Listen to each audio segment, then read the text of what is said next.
Shalom adik-adik, apa kabar? Ya, luar biasa. Ya, kita bersyukur kalau sekarang kita itu sudah memasuki bulan ke-12, yaitu bulan Desember. Dan tepatnya sekarang kita masuk ke hari keberapa, yo? Ya, kita masuk hari ke-6, yaitu tanggal 6 Desember.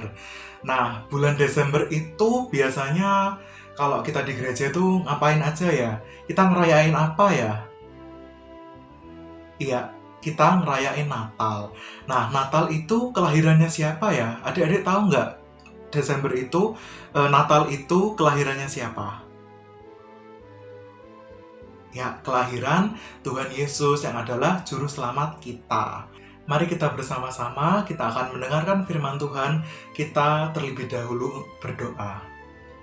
Tuhan Yesus, terima kasih karena pada pagi hari ini kami beribadah dan juga kami akan mendengarkan firman Tuhan. Tuhan berkati hati dan pikiran kami sehingga kami dapat fokus pada Tuhan dan juga berkati untuk Lose yang menyampaikan serta Lose yang lain dan juga orang tua yang membimbing kami sehingga mereka diberikan kesabaran. Berkati ya Tuhan agar kami dapat mengerti, memahami, dan melakukan kebenaran firman Tuhan. Dalam nama Tuhan Yesus kami sudah berdoa. Amin. Hari ini kita belajar tentang Tuhan meninggikan orang benar. Kita belajar dari Mordekai yang dihormati. Adik-adik, ada seorang pejabat tinggi Persia yang bernama Haman.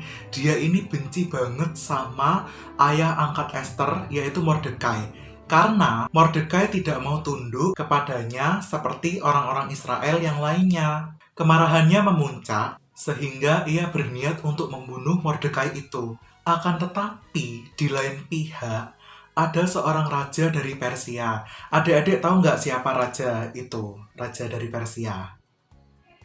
Ya, Raja Ahasiweros. Raja Ahasiweros justru ingin memberi kehormatan kepada Mordekai. Kira-kira kenapa ya adik-adik kok raja ini mau ngasih kehormatan kepada Mordekai? Ya, karena menurut kitab pencatatan sejarah, Mordekai berjasa menyelamatkan raja dari penjaga pintu, yaitu Bigtan dan Teresi, yang berniat membunuhnya. Namun, hingga raja menemukan catatannya, Mordekai belum pernah menerima penghargaan apapun. Menariknya bahwa raja itu justru bertanya kepada Haman, yang kebetulan datang di pelataran luar istana raja untuk memberitahukan kepada raja bahwa ia hendak menghukum mati Mordekai. Segera raja bertanya, apa yang harus dilakukan kepada orang yang raja berkenan menghormatinya? Kemudian Haman langsung berpikir bahwa dirinya lah yang akan mendapat kehormatan itu. Maka ia pun menjawab sesuai dengan keinginannya, mendapat kehormatan yang setinggi-tingginya. Betapa terkejutnya Mordekai ketika ternyata raja menyuruh melakukan semuanya kepada Mordekai, orang Yahudi yang duduk di pintu gerbang istana. Wah, keputusan raja justru sangat bertentangan dengan keinginan Haman. Nah, menurut adik-adik gimana ayo reaksi Haman ketika dia itu tahu kalau raja itu malah memberikan hak dan juga kehormatannya itu malah dikasihkan ke Mordekai. Gimana kalau menurut adik-adik reaksi Haman? Iya, pasti Haman itu geram ya, pasti sebel, pasti dengki. Dia itu malah kayak gregetan gitu ya. Nah, sambil menahan kebenciannya, Haman justru melaksanakan titah raja untuk memberikan kehormatan kepada Mordekai dengan mengenakan pakaian raja yang lengkap dengan mahkotanya, lalu diarak dengan properti kerajaan, yaitu kuda yang biasa dikendarai oleh sang raja. Raja membalas perbuatan baik Mordekai karena Mordekai terlebih dahulu sudah berbuat baik kepada raja. Mordekai menghormati Raja Ahasiweros dan mencegah terjadinya pembunuhan terhadap raja. Karena pembunuhan itu, gimana kalau menurut adik-adik? Pembunuhan itu perbuatan yang bagaimana? Ya, pembunuhan itu adalah perbuatan yang kejam, yang jahat, dan yang keji, yang tidak diperkenankan Tuhan. Tuhan nggak suka orang yang suka membunuh.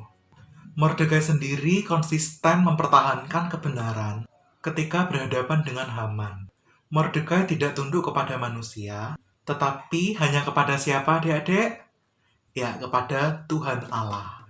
Akhirnya Tuhan meninggikan orang benar, yaitu Mordekai, dengan cara mengingatkan raja akan sejarah masa lalu tentang jasa Mordekai kepada dirinya.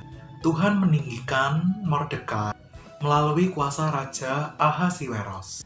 Dalam kisah ini, ada beberapa kebaikan Tuhan bagi Mordekai. Pertama, Mordekai diselamatkan dari hukuman mati.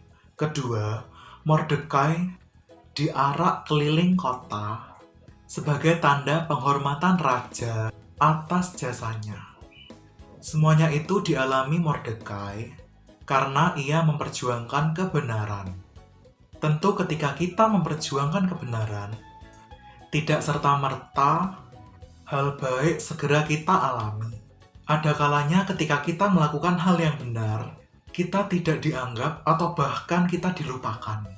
Misalnya, ketika kita jujur pada saat ulangan, pasti itu nggak mudah. Kita dianggap sok suci lah, atau bahkan kita justru dikucilkan oleh teman-teman kita satu kelas. Namun pada akhirnya, Tuhan akan meninggikan orang benar dengan caranya yang luar biasa, yaitu kita dapat dipercayai, misalkan menjadi pengawas kelas kita. Kalau misal teman-teman ribut, kita suruh menenangkan mereka. Atau kita mungkin jadi pemimpin di kelas. Atau mungkin kita ditunjuk atau dipilih sebagai bendahara, yaitu orang yang memegang keuangan di dalam kelas, seperti uang kas atau uang keperluan lainnya. Nah, kita juga mungkin bisa dipilih jadi sekretaris, yaitu yang menulis-nulis catatan-catatan atau surat-surat, dan juga hal-hal penting lainnya. Contoh lain, ketika teman kita itu curhat kepada kita, kalau kita itu bisa dipercayai, kita pasti akan terus dipercayai oleh teman kita. Tapi kalau kita membocorkan rahasianya, mungkin satu kali aja kita membocorkan rahasia teman kita, kemungkinan besar atau hampir tidak dipercaya lagi oleh teman kita, atau bahkan kita dimusuhi oleh teman kita. Perbuatan jujur dan juga menjaga rahasia itu memerlukan usaha, tanggung jawab, dan juga komitmen. Itu adalah janji atas kewajiban yang harus kita lakukan. Memperjuangkan kebenaran itu mengandung resiko. Oleh karena itu, membutuhkan komitmen untuk melakukannya. Namun janganlah gentar memegang kebenaran, karena Tuhan akan berpihak kepada orang yang benar. Bahkan, Allah akan meninggikan orang benar pada waktunya. Mari kita bersama-sama tundukkan kepala dan lipat tangan, tutup mata, kita berdoa. Tuhan Yesus, terima kasih karena pagi hari ini kami sudah mendengarkan firman Tuhan. Kiranya kami dapat menjadi seperti Mordekai, ya Tuhan, yang setia melakukan kebenaran, baik itu terhadap Raja Ahasiweros maupun kepada Haman.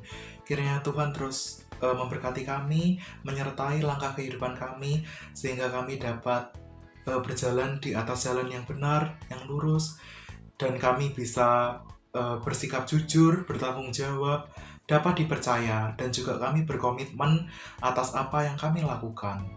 Terima kasih ya Tuhan, berkati untuk Lose dan juga orang tua kami, sehingga mereka dapat terus bertumbuh dalam iman, dan berkati untuk teman-teman kami yang lain, semoga mereka juga semakin mengenal Tuhan, dan semakin rindu untuk lebih dekat dengan Tuhan. Terima kasih ya Tuhan, dalam nama Tuhan Yesus kami sudah berdoa. Amin. Untuk ayat hafalan minggu depan, kelas balita diambil dari Mazmur nomor 34 ayat 16a. Mata Tuhan tertuju kepada orang-orang benar. Kelas kecil diambil dari Yakobus 4 ayat 10. Rendahkanlah dirimu di hadapan Tuhan, maka Ia akan meninggikan kamu. Untuk kelas besar diambil dari Mazmur nomor 118 ayat 16. Tangan kanan Tuhan berkuasa meninggikan, tangan kanan Tuhan melakukan keperkasaan. Ini adalah aktivitas untuk hari ini. Jadi kalian menjawab pertanyaan yang ditanyakan sesuai dengan kelas masing-masing.